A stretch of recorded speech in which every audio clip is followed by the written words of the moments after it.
बहुत इंटरेस्टिंग खबर है और इस खबर की सबसे बड़ी लाइन क्या है? Israel embassy in Delhi closes after labour union strike call over Netanyahu judicial reform plan. Delhi के अंदर स्थित इजरायली एम्बेसी यानी इजरायली दूतावास बंद कर दिया गया। क्यों बंद कर दिया गया? क्योंकि लेबर यूनियन स्ट्राइक पर चली गई। इंडिया में लेबर यूनियन स्ट्राइक पर चली गई, यह क्या लॉजिक हुआ? इंडिया में लेबर यूनियन स्ट्राइक पर चली गई, जो इजरायली एम्बेसी के अंदर काम कर रही है वो क्या भारत के किसी कानून से प्रभावित है क्या? नहीं। इजराइल में इन दिनों एक भूचाल आया हुआ है, राजनीति के अंदर एक ऐसा उपद्रव मचा हुआ है जिसके चलते हुए पूरी दुनिया का ध्यान एक छोटे से देश पर केंद्रित हो गया है। गूगल पर जिस देश की जनसंख्या जब जानी जाती है तो 93 लाख के आसपास जिस देश की जनसंख्या हो, उस देश की लगभग 10% से अधिक जनसंख्या इस समय सड़कों पर है और वर्तमान की जो सरकार नेतन्याहू गवर्नमेंट है उसका विरोध कर रही है। विरोध क्यों कर रही है यह मैंने आपको बताया था, लेकिन यह विरोध आज इतना बढ़ गया कि इंडिया के अंदर एम्बेसी बंद हो गई। साथियों, यह न्यूज अधूरी है।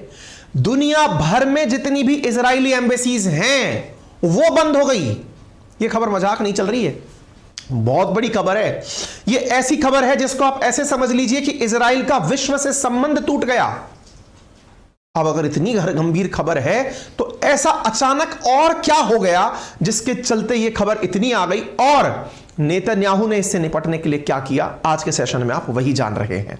आपको याद होगा अपन ने अपने इस चैनल अपनी पाठशाला पर 13 मार्च को इजराइल में हो रहे जो बिगेस्ट एवर प्रोटेस्ट हैं इनके बारे में बताया था। अपने सेशन में हमने ये जानकारी दी थी। जब ये जानकारी आपको दी तो हमने इसके बाद में इस सेशन को अलग से भी आपके साथ अपनी पाठशाला पर साझा किया था, कहते हुए कि इजराइल में आ रही है तानाशाही क्योंकि सरकार के खिलाफ सड़कों पर उतरे हैं सैनिकों का सड़कों पर उतरना इजराइल में तानाशाही की तरफ नेतन्याहू को हटाने और नेतन्याहू के खिलाफ। असल में यहां मुद्दा बड़ा इंटरेस्टिंग चल रहा है। नेतन्याहू चुनाव जीत के आए हैं और अब तक की जितनी भी सरकारें बनी हैं उनमें से सबसे ज्यादा फार राइट विंग सरकार है इनकी इस बार। जितने भी इनके समर्थक हैं वो एक्सट्रीमिस्ट लोग हैं। ऐसी स्थिति में भी लोग इनके खिलाफ नहीं, असल में इनके कानून के खिलाफ सड़कों पर उतरे हुए हैं। ये एक ऐसा कानून लेकर आ रहे हैं जिसका नाम है ओवरराइड बिल, जो कि पास हो चुका है। ओवरराइड बिल में होगा क्या कि सुप्रीम कोर्ट के जो फैसले हैं ना उनको बदलने की ताकत संसद, जिसको यहां पर नेसेट कहा जाता है, उसके पास होगी। तो अगर सुप्रीम कोर्ट ने कोई फैसला दिया और चुनी हुई सरकार ने उसे बदल दिया तो ऐसी स्थिति में नेतन्याहू जैसे लोग जो कि लंबे समय से सरकार में हैं उनका तो कभी सरकार से जाने का तय ही नहीं होगा मामला। आपको मालूम होना चाहिए नेतन्याहू के ऊपर करप्शन चार्जेस चल रहे हैं जिनके चलते इन्होंने नॉट गिल्टी प्लीड किया है कि मैं गुनहगार नहीं हूं, मुझे माफ करें। ऐसी स्थिति में नेतन्याहू जो हैं उनका प्रयास ऐसा है कि सुप्रीम कोर्ट भी उन्हें कभी दोषी करार ना दे सके, चाहे मामला कैसा भी हो। अगर निर्वाचित सरकार के पास यह ताकत होने लगी कि वो सुप्रीम कोर्ट के फैसलों को ही पलटने लगे तो ऐसी स्थिति में फिर न्यायपालिका का औचित्य क्या रह जाएगा। असल में न्यायपालिका लोकतंत्र में जरूरी क्यों है? क्योंकि लोकतंत्र में बहुमत की सरकार होती है। जो लोग ज्यादा मत देते हैं या जिनका समर्थन ज्यादा होता है वो सरकार में होते हैं। लेकिन क्या लोकतंत्र उन्हीं बहुमत वाले लोगों से चलता है? जी नहीं, देश तो सब लोगों से मिलकर चलता है ना। तो जिनका समर्थन सरकार को प्राप्त नहीं है उनकी भी हिफाजत करने की जिम्मेदारी सरकार की है। विचार करिए, अगर जो लोग कम संख्या में हैं और उनकी हिफाजत सरकार ना कर पाए तो उनकी सुनवाई कौन करेगा? भारत जैसे संविधान के अंदर आर्टिकल 32 कहता है कि सुप्रीम कोर्ट करेगा। ऐसे ही इजराइल के अंदर भी वहां की सुप्रीम कोर्ट उन लोगों की हिफाजत करेगी या उनकी सुनवाई करेगी जो कि डिसेंट में है या फिर जिनको मूल रूप से अधिकार मिलने चाहिए लेकिन मिल नहीं पा रहे हैं। ऐसी स्थिति में अगर सुप्रीम कोर्ट को भी दबा दिया जाए कि वो भी कोई फैसला करे तो चुनी हुई बहुमत की सरकार अपने आधार पर फैसले पलटने लग जाए तो इसे तानाशाही नहीं तो और क्या कहेंगे। अर्थात जो पक्ष में है वो सब सही और जो विपक्ष में है वो सब गलत। और अगर ऐसी स्थिति आने लगे तो यह डिक्टेटरशिप ही कहलाती है। इजराइल में जनता असल में अपनी न्यायपालिका को बचाने के लिए लड़ाई लड़ रही है। जो प्रोटेस्ट यहां पर हो रहे हैं इजराइल की हिस्ट्री में वो बिगेस्ट एवर प्रोटेस्ट है। ट्रेंड ट्विटर पर नेतन्याहू कर रहे हैं। नेतन्याहू के साथ साथ आपको ये तस्वीरें जो हमने कभी आपको आज से 15 दिन पहले दिखाई थी, वो आज और ज्यादा व्यापक रूप से दिखाई दे रही हैं। आप इन तस्वीरों को देखकर अंदाजा लगा सकते हैं कि इजराइल जैसा देश जो कि एक अपने आप में डेवलप्ड इकोनॉमी की तरह है, आप रोडों पर लोगों को देखें तो हुजूम आप देखकर अचंभित रह जाएंगे। ये ड्रोन से लिया गया तस्वीर है जिसे देख करके ऐसा लग रहा है कि ये लोग सड़कों पर हैं। एक समुंदर सा जनता का बना हुआ यहां पर दिखाई दे रहा है। सड़कों पर लोगों की भीड़ को देखते ही अचंभा होता है कि इतनी जनता अगर सड़क पर उतर आई है तो इससे ज्यादा वाइब्रेंट डेमोक्रेसी क्या हो सकती है कि लोगों को पता है कि न्यायपालिका को बचाना कितना ज्यादा जरूरी है। आप सोचिए कि इस पूरे आंदोलन को किसी भी प्रकार के राजनीतिक संरक्षण की प्राप्ति नहीं हुई है। ये लोग वो हैं जो ये जानते हैं कि अगर लोकतंत्र की बहाली करनी है तो न्यायपालिका का पूरी तरह से आजाद होना जरूरी होगा, और न्यायपालिका को अगर ओवरराइड करने का प्रयास किया गया तो उसका विरोध किया जाएगा। यही कारण है कि लोग इस समय पर प्रोटेस्ट करते करते खुद नेतन्याहू के घर में बॉर्डर बैरिकेड तोड़कर एंट्री कर गए हैं। आप देख सकते हैं democracy protesters breaking police barricade entering Netanyahu's residency complex when dictators day come to an end it is always nasty and humiliating. आप देख सकते हैं कि जनता जो यहां पर है वो मेरे प्यारे साथियों पूरी तरह से नेतन्याहू के घर का बैरिकेड तोड़कर अंदर एंट्री कर रही है, क्योंकि वो जनता विरोध कर रही है किस बात का कि आप अपने यहां की कोर्ट को अंडर में नहीं लेंगे। तभी नेतन्याहू को अपना ट्वीट करना पड़ा। ये कल का ट्वीट है साथियों, शाम 5 बजे का ट्वीट है, जिसमें ये लिखते हैं, I call on all the demonstrations in Jerusalem on the right and the left to behave responsibly and not to act violently. We are brotherly people. हम लोग भाई मतलब भ्रातृत्व के साथ रहने वाले लोग हैं, हमें इतना वायलेंटली प्रदर्शन नहीं करने चाहिए। क्या आप इस बात का महत्व समझ रहे हैं? इनके बातों में किसी भी प्रकार से किसी को धमकाने जैसी ताकत नहीं बची। क्यों? क्योंकि ये जानते हैं कि जो जनता इस समय इतना प्रोटेस्ट पर उतरी है वो निश्चित ही कुछ कर गुजरने के लिए आमादा है। और अगर ऐसी स्थिति है तो ये तस्वीर और ज्यादा चिंता की है कि इजराइल के लोग भी ये मानते हैं कि इस दुनिया में 3 लोगों की गिरफ्तारी होना तय है, और उनमें से एक का नाम डोनाल्ड ट्रंप है, एक का नाम नेतन्याहू है और एक का नाम पुतिन है। यानी ये तीनों ही लोग डेमोक्रेसी के खिलाफत हैं या खिलाफ हैं। आप देख सकते हैं, no one is above the law. ये कानून से ऊपर नहीं है। ये जनता अपने हाथ में पट्टी लेकर खड़ी है। आप इन तस्वीरों से ये अंदाजा लगा सकते हैं। यानी सिटीजन ऑफ इजराइल जो ये जानते हैं कि इनके देश ने जो हरकत अभी करने की कोशिश की है, नेसेट ने जो अभी सुप्रीम कोर्ट की पावर कम करने की कोशिश की है, यह दूरगामी रूप से बहुत नुकसानदायक हो सकती है। इसीलिए यह लोग पूरी दुनिया को अपनी तरफ से मैसेज दे रहे हैं। साथियों, मात्र 93.6 लाख जिस देश की पॉपुलेशन हो, वहां पर इतने सारे लोग सड़कों पर हो, निश्चित ही यह बात बहुत ज्यादा मायने की होगी। लेकिन आपके दिमाग में बड़ा प्रश्न बनने लगेगा कि सर, आपने प्रोटेस्ट कुछ दिनों पहले भी बताए थे, आज नया क्या है? मैंने कहा, नया प्रोटेस्ट बढ़ते बढ़ते एम्बेसीज बंद हो जाती हैं, और तो और प्रोटेस्ट बढ़ते बढ़ते इजराइल के इन्हीं नेतन्याहू कैबिनेट के डिफेंस मिनिस्टर को पद से हटा दिया जाता है। क्यों हटा दिया जाता है? कारण इसका यह था साथियों, क्योंकि डिफेंस मिनिस्टर ने खुद ने यह कह दिया कि वो इस फैसले के खिलाफ हैं। यानी डिफेंस मिनिस्टर ने अपने द्वारा प्रतिक्रिया देते हुए कहा कि यह कानून सम्मत नहीं है, इससे सुरक्षा में कॉम्प्रोमाइज हो सकता है। क्योंकि सैनिक जब सड़कों पर हैं और वो विरोध करने के लिए प्रोटेस्टर्स के साथ हैं, तो ऐसी स्थिति में इनका जो ये बयान है, ये है यहां के डिफेंस मिनिस्टर योआव गैलेंट, जो कि प्रधानमंत्री नेतन्याहू के द्वारा फिलहाल बर्खास्त कर दिए गए हैं। जैसे ही इनकी बर्खास्तगी हुई, लोग और ज्यादा गुस्सा हो गए कि आप अपने साथ में जो बोलने वाले आपके खिलाफ हैं उन्हें भी बर्खास्त किए जा रहे हैं। दैट मींस आपने पूरी तरह तानाशाही पकड़ ली है। साथियों, ऐसी स्थिति में इंडियन इजराइल के अंदर जो देखिए आप, इजरायली काओस के चलते Israeli embassy shut down across the world including India. दुनिया भर में इजरायली एम्बेसीज विरोध में बंद हो गई, और यह खबर आप देख रहे हैं कल यानी 27 मार्च 2023 की। ऐसी स्थितियों को जब आप बनते बिगड़ते देखते हैं, ये सारे वो नमूने हैं जिनको आपको बहुत गहराई से समझने की जरूरत है कि अपने देश में जब भी कोई व्यक्ति यह समझता है कि मेरी सुनवाई नहीं होगी, तो उसे डेमोक्रेसी खतरे में नजर आती है। असल में साथियों, एक बहुत बड़ी विचारधारा इस समय दुनिया में बह रही है। हम में से बहुत सारे लोग अमेरिका को गलत मानते हैं, यूरोप को गलत मानते हैं। क्यों गलत मानते हैं? क्योंकि हम उन्हें समझते हैं कि ये पूंजीवादी लोग हैं और अपने सामान को बेचने के लिए युद्ध करा रहे हैं।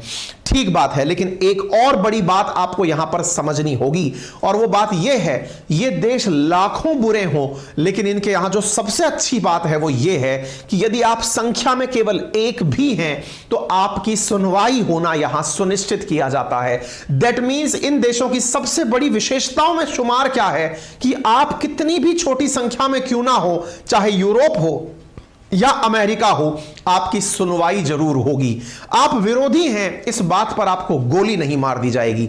आप राजनीतिक रूप से अलग विचार रखते हैं तो आपको मारा नहीं जाएगा, आपको मतलब साइड में नहीं कर दिया जाएगा। यह देश लोकतंत्र के नाम पर, और मैं आपको बता दूं, यदि इस दुनिया में लोकतंत्र है, यह तो सबसे बड़ा कंसेप्ट भले ही वेस्टर्न वर्ल्ड का दिया हुआ हो, लेकिन सच्चाई यही है कि यदि इस दुनिया में लोकतंत्र है तो आप और हम जैसे लोग सुरक्षित हैं। लोकतंत्र का अर्थ हुआ कि आप चाहे कितने भी वैचारिक मतभेद रखते हो, लेकिन आपको अपने अधिकारों से कोई वंचित ना कर सके। दैट इज लोकतंत्र। आपको हो सकता है कोई राजनीतिक पार्टी पसंद ना हो सकता है कोई नेतृत्व पसंद ना हो, वो नेतृत्व लेकिन आपको पसंद करेगा और आपकी हिफाजत और आपके कल्याण के लिए कार्य करेगा। That is democracy.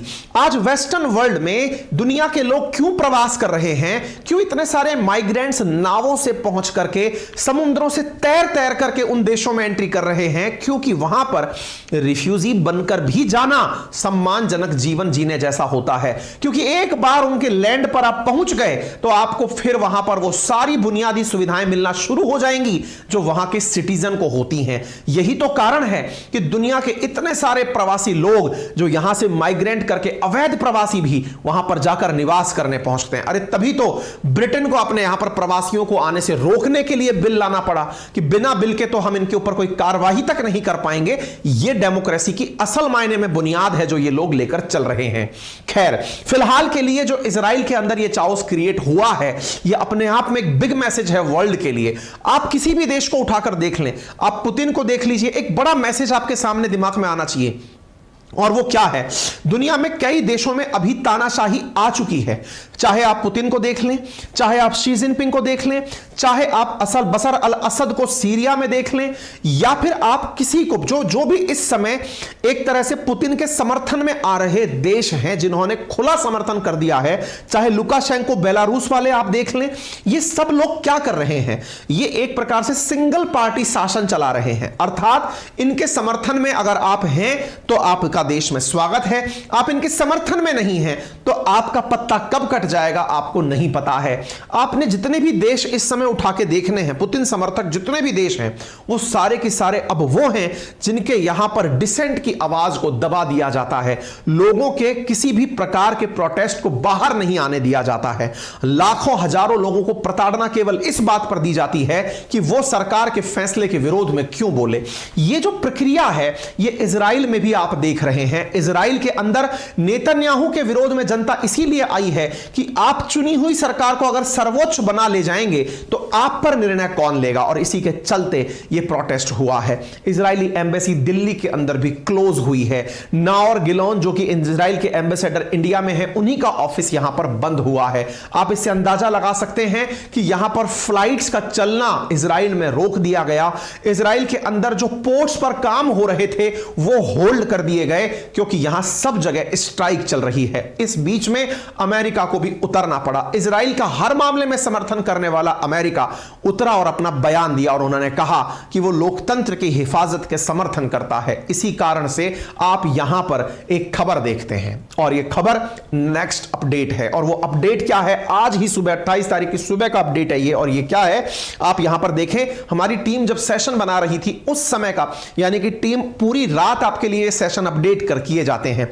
हम जब सेशन बना रहे थे सुबह 4:30 बजे का अपडेट है कि नेतन्याहू ने डिले कर दिया है अब इस कंट्रोवर्शियल जुडिशियल रिफॉर्म को इन वेक ऑफ मास प्रोटेस्ट, यानी कि इस तरह के प्रोटेस्ट और स्ट्राइक से दबाव में आते हुए नेतन्याहू ने अपने द्वारा इस बिल को, जो जुडिशियल रिफॉर्म है, इसको लागू करने में देरी करने का आह्वान कर दिया है। अर्थात वो इसे अभी अप्लाई नहीं करने वाले हैं। PM Netanyahu delays legal reform after day of strike, ये ताजा खबर है जो आप यहां पर देख रहे हैं। हां जी, अमित सिंह जी ने हमें डॉलर भेजे हैं। अमित सिंह जी, आपका बहुत बहुत धन्यवाद। इसी के साथ साथ Netanyahu suspends judicial reform now in the time to move forward comment. यह जेरूशलम पोस्ट, आप इसकी खबर को देख रहे हैं। जेरूशलम पोस्ट में यह खबर क्या प्रकाशित हुई है? खबर यह है कि नेतन्याहू ने इस जुडिशियल रिफॉर्म को, जिसके चलते जनता प्रोटेस्ट करने उतरी है, इसे सस्पेंड कर दिया है। अब देखने वाली बात यह है कि इसे रद्द नहीं किया गया है, इसे सस्पेंड किया गया है। इसका मतलब समझिएगा, रद्द करने का मतलब होता है कि यह अब कभी नहीं आएगा, लेकिन निलंबित करने का मतलब है कि आज के लिए तो हम इसे सरका रहे हैं, आज से इसे लागू नहीं कर रहे हैं, लेकिन भविष्य में लागू हो सकता है। यही कारण है कि इजराइल की जनता ने भी अपने द्वारा प्रोटेस्ट नहीं रोका है। ताजा अपडेट में यह जानकारी तो है कि इन्होंने अपने द्वारा, नेतन्याहू ने कह दिया है कि लीगल रिफॉर्म अब बाद में आएंगे, ओवरराइड बिल अप्लाई बाद में होगा, लेकिन जनता ने अपने द्वारा प्रोटेस्ट नहीं रोके हैं। और प्रोटेस्ट नहीं रोकने के कारण मेरे प्यारे साथियों, यह बड़ी चीज निकल कर आ रही है कि जनता लगातार नेतन्याहू पर दबाव बना रही है। और जहां तक मेरा ऑब्जर्वेशन कहता है, आने वाले समय में नेतन्याहू को झुकना होगा, उन्हें यह बिल रद्द करना होगा यदि डेमोक्रेसी बचानी है। न्यायपालिका पर किसी भी प्रकार का कब्जा या अतिक्रमण उस देश का दुर्भाग्यशाली क्षण होता है। वो देश अपने यहां लोकतंत्र नहीं बचा सकता यदि न्याय वहां पर स्वतंत्र रूप से बाधित होने लगे, स्वतंत्र रूप से न्याय ना होने लगे। और इसी कारण से नेतन्याहू को इस पूरे काम में होना पड़ेगा। और मैं बता दूं, नेतन्याहू इसके पीछे लालची क्यों हो रहे हैं? क्योंकि असल में नेतन्याहू को लगता है कि उनके ऊपर भ्रष्टाचार का आरोप है। 4 साल पहले उन पर भ्रष्टाचार का आरोप लगा था, उसके चलते सुप्रीम कोर्ट में उनके खिलाफ फैसला आने वाला है। अपने फैसले को पलटने के लिए उन्होंने सुप्रीम कोर्ट को ही अपने अंडर में लाने का बिल पास कर दिया, लेकिन यह काम संभव नहीं हो पाएगा। उम्मीद है आप सभी साथियों को यह जानकारी अच्छे से समझ में आ गई होगी। अपनी पाठशाला जो हमारा एप्लीकेशन है, यहां पर पेड सेक्शन के अंदर आपके लिए बैच आने जा रहा है। इस पेड सेक्शन में आप लोगों के लिए जो बैच आ रहा है, इस बैच में वर्ड मैपिंग शुरू होने जा रही है। तो वर्ड मैपिंग, उसके बाद में इंडियन ज्योग्राफी, इंडियन मैपिंग, फिर इकोनॉमिक्स चाहेंगे तो इकोनॉमिक्स, या हिस्ट्री चाहेंगे तो हिस्ट्री। आप जो चाहेंगे वो सब्जेक्ट शुरू कर दिया जाएगा। पूरे 1 साल तक आपको जीके के जो भी क्लासेस हैं वो सारी यहां पर दी जाएंगी बेहतरीन कंटेंट के साथ। यदि आप एक state PCS, SSC, UPSC foundation विद्यार्थी हैं तो आपके लिए बेहद काम का ये बैच है। मात्र 1999 के अंदर उपलब्ध है। इन चारों सब्जेक्ट को यहां पर डिटेल में कवर किया जा रहा है। 1 साल के कोर्स के लिए आप अपने आप को अभी ज्वाइन कर लें। इस कंटेंट की पीडीएफ को आप हमारे टेलीग्राम चैनलों पर भी प्राप्त कर सकते हैं, वहां पर आपको ये प्राप्त हो जाती है। और किसी भी प्रकार की तकनीकी सहायता के लिए आप हमारी टेक्निकल टीम को इन नंबर्स पर कॉल कर सकते हैं। फिलहाल के लिए इतना ही। अपना ख्याल रखें, बड़ों का सम्मान करें, छोटों को प्यार दें, अपना व्यक्तित्व इस प्रकार से विकसित करें कि महिलाएं आपके साथ सुरक्षित और सम्मानित महसूस करें। धन्यवाद।